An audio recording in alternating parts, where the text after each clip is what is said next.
Okay, here is the second portion of this uh, roast with the beans and the lamb, etc. The roast with the beans and lamb, you know what I mean. Well, it's fully cooked. This is just a portion of it.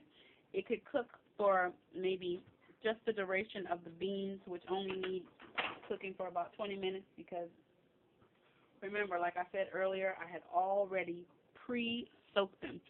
So I'm going to now chop up that celery, add the celery as promised.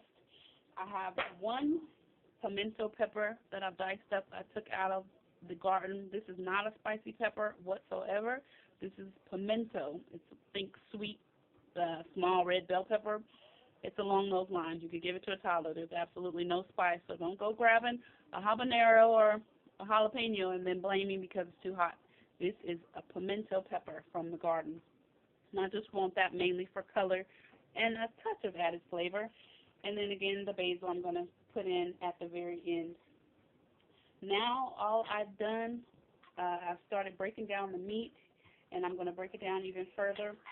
And all of this lovely celery that I used earlier, I'm just going to remove that, place it on a plate, and stick it to the side. My children and I will probably munch on that because it's ultra flavorful. It just doesn't look all that great.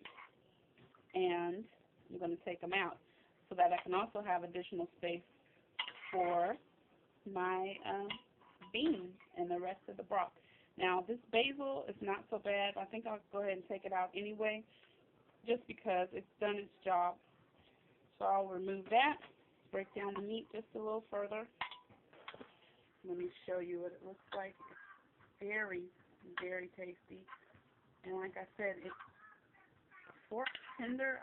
As you see, I don't have a knife. These are just some tongs, and I'm pulling it apart. But I still have to use a small amount of effort because I didn't want it cooked down completely. I don't want it to be mush. So I allowed it to have a little bit of body left to it, if you will, for when I add the beans. I'm definitely leaving the bone, and I'm not going to chunk this up too much. I'm just going to pull little bits of it apart so it'll be evenly distributed throughout the beans when I add them. Now, just about like that. And this is fairly a deep dish. I don't know if you can really tell, but it's a nice deep dish, even though it may not seem like it. For additional seasonings, I told you about the 2 bay leaves, and I did go back and I added that garlic while it was cooking. I have 1 more clove, so I'm going to add that now. I crushed 2. I only added 1 earlier. Again, here are the beans in all of their glory.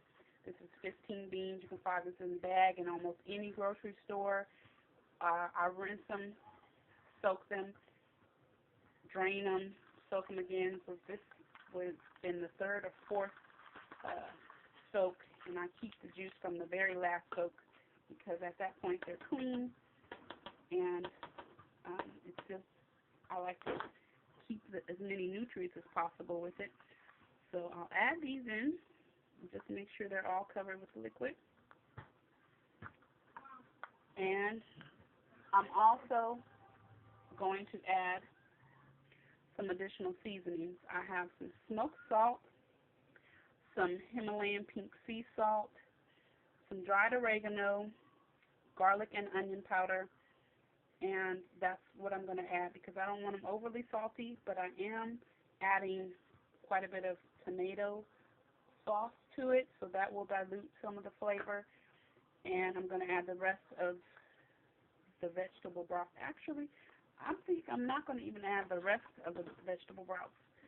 And let me go back. I almost forgot the turmeric. That's about, I don't know, a good teaspoon of turmeric. I had it separate because I didn't want to cover up the other herbs and spices. I'm just eyeballing and pouring in. I want the beans tender and I want nice amounts of juice. And for this in particular, I didn't use water. Usually I'll add or cut something with water, but I want full flavor because of the fact that I'm going to add the tomato paste in here. Again, I'm not going to add the peppers towards the very end and the rest of the basil. I have a can of this Simply Organic Truth tomato sauce.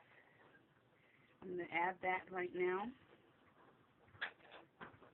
pour that in. And voila. And it doesn't have to be perfect. Like I said, we're just making beans here, but I wanted to show you even before I was finished, you know, the finished product. I said, well, I didn't show the second step, and for some of those who may not have as much cooking experience, you might need to know that. And if you didn't, well, then now you might have learned something new as far as a new technique, etc. So now all I'm going to do is cut up the rest of the celery, add it in, pop this back in the oven. I did wind up cooking this for about 2.5 hours, and then I pulled it out, did the steps I just showed you, and now I'm going to put it back in the oven probably for another 30, maybe 45 minutes. It just depends on the beans because I want them just tender. I don't like mush, and I want the flavors incorporated. So I'll see you yet again.